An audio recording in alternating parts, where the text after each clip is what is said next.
Superman issue 6. Now, I read Batman first, and Batman was great, right? Yes. And I was Yep. like, oh, that might beat Superman this week. And then I read Superman, and Can't touch it. It's that like that MC Hammer.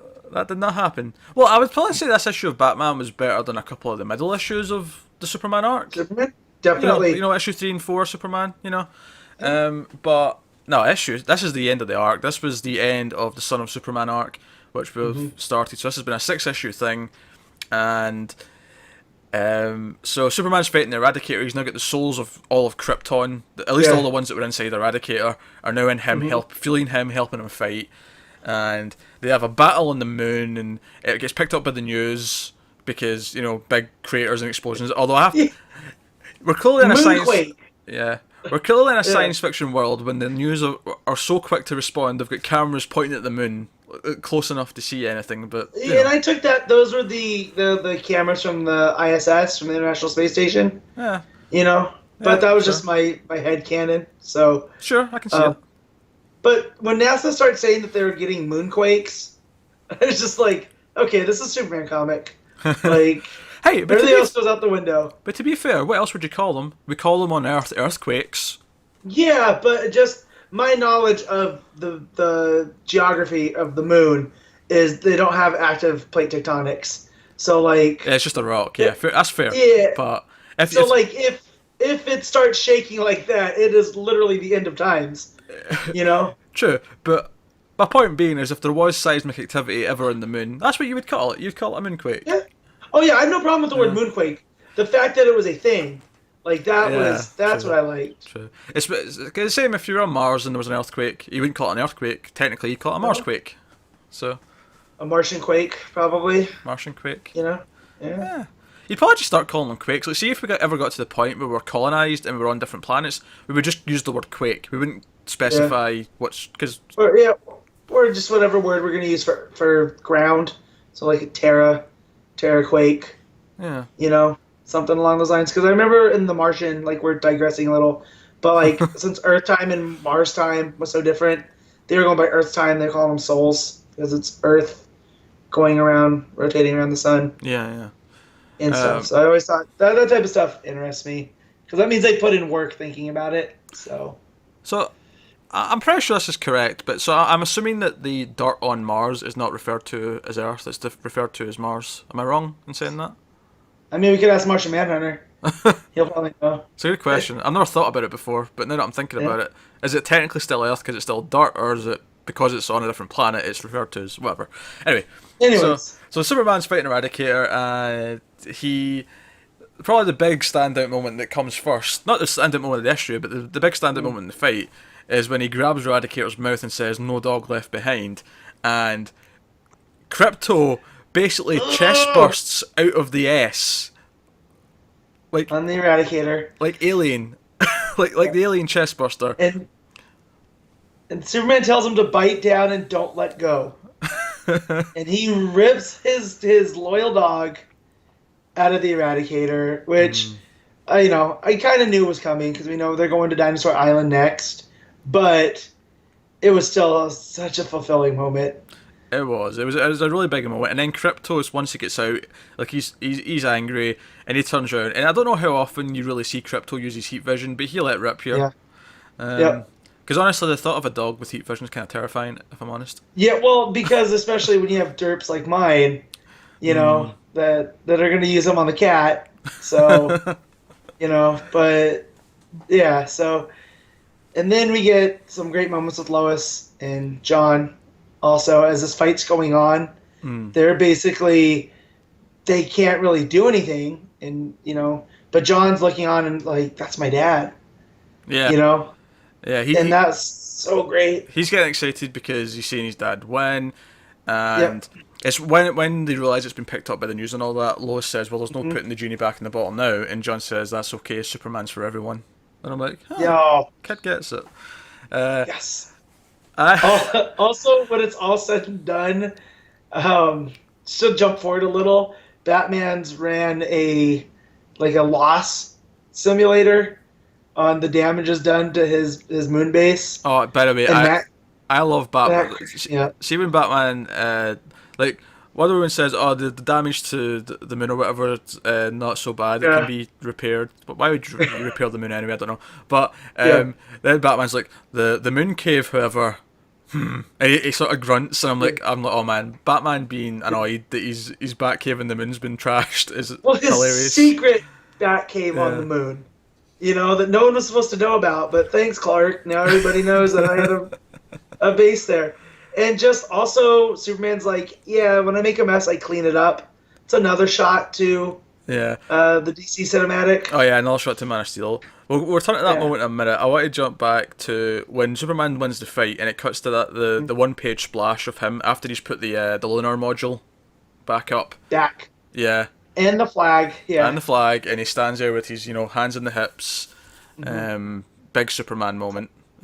Classic Superman moment. Yeah. Classic Superman moment. And this is the point where I kind of want to mention the art here. The art in this book was fantastic. Gleason was back on art for this issue. I think I forgot to mention that at the start, but and I will gladly take like a two on, one off if the art's going to be this quality throughout. It's not even like the art, like the artists in the last couple of issues were great. It's not even like it dipped. It's just that you could tell Gleason was back. There's just an extra little classic touch to the way he draws Superman's smirk that is just that bit more special. But that was really, really great. So fight one, scene with Lois and John in the house. I want to point out because I really enjoyed, like, John was like, oh, is he gonna let me put the cape and the jacket back on? He's like, oh, maybe one day, son, but until you won't be Superman, you'll be you'll be John, you won't be Clark Superman, and you'll be your own thing. But until then, Superman. And then I like the joke she cracks. She's like, but until then, you've got Supermom to take care of you. And then he's like, don't you mean Batmom? Yeah. that was a great one. That was a great little Also, throughout the Eradicator fight, it was a lot of the Eradicator saying that he needs to cleanse John because he's unclean, because he's a half-breed. And just Superman's like, well, no, that's my son. That's my legacy. That's the future. And there's a lot that was being played to that Superman, is going to fight it's not just his Kryptonian heritage he's fighting for. It's also his Earth heritage. Yeah, it's man. Which I think that goes.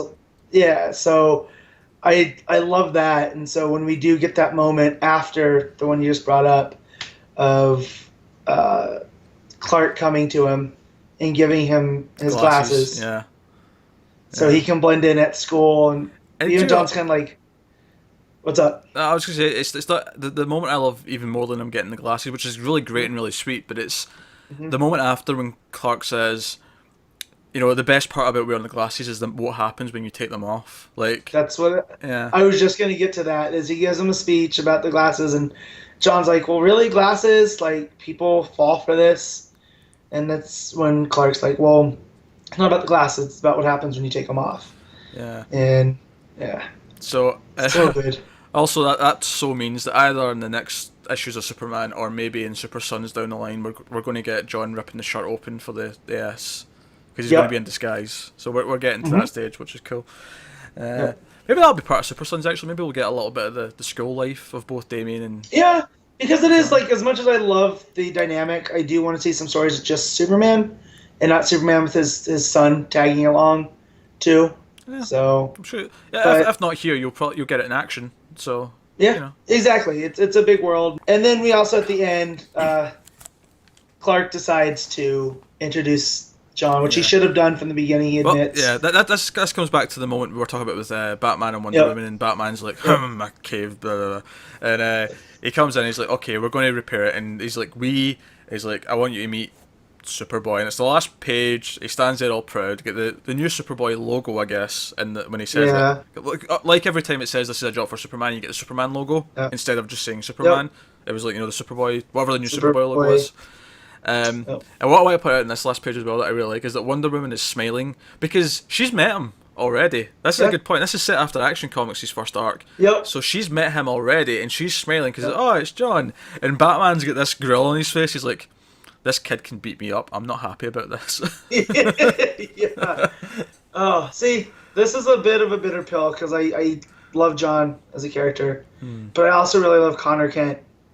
and just anyone else to me is not Superboy. Do you know? Like, I've not read Jonesy's Teen Titans, so I don't have uh, the same attachment to Connor Kent. So I am actually kind of cool with this because I know John way better than I do Connor at this yeah. point. So they're both great characters, and I'm happy for John to be the new Superboy. But it's a bit of a bitter pill. Maybe That I know. Take my medicine. maybe It'll be fine. whenever Rebirth plays out and maybe we get more pre like New 52 stuff coming back. Yeah. Well, Maybe Connor can become super teen or super but, whatever. I mean, he can get a whole new name as long as we Yeah. get Connor Kent back. That's fine. He doesn't have to be Superboy because some of my favorite moments of him were as Connor Kent versus Superboy. But it's with the timey-wimey stuff with the Legion still in play and whatnot. Like, if they even want to send him to the future to be, Superman's emissary there. Like, What if he took the mantle of Flamebird? yeah. Just Do you throwing out find an what I mean? idea. I'm just thinking of a Krypton hero name that he could use. And I mean, but I would, Nightwing's yeah. taken, of course. yeah. So But see, also with Tim, from what we know from Detective, his days could be numbered. I Like, like Tinian at a con in the past week or so when he was asked yeah. about all these Tim Drake rumors. All he said was, "Trust me." Yeah. So Oh, and I am. But I'm just saying, if we're not gonna get one, we're not gonna get both. They can kind of hang out in limbo together. I'm okay with that because they are best buds, and Cassie's there. So, who knows where all the rest of that era Titans? But yeah, Superman #6, fantastic. yeah, Superman issue 6, fantastic. Possibly the best issue of the book so far. I'm torn. It's between that and issue 1, and I'm not sure which one I like more, but they're both Yeah. fantastic. Well, this might have been my favorite book since the Rebirth relaunch.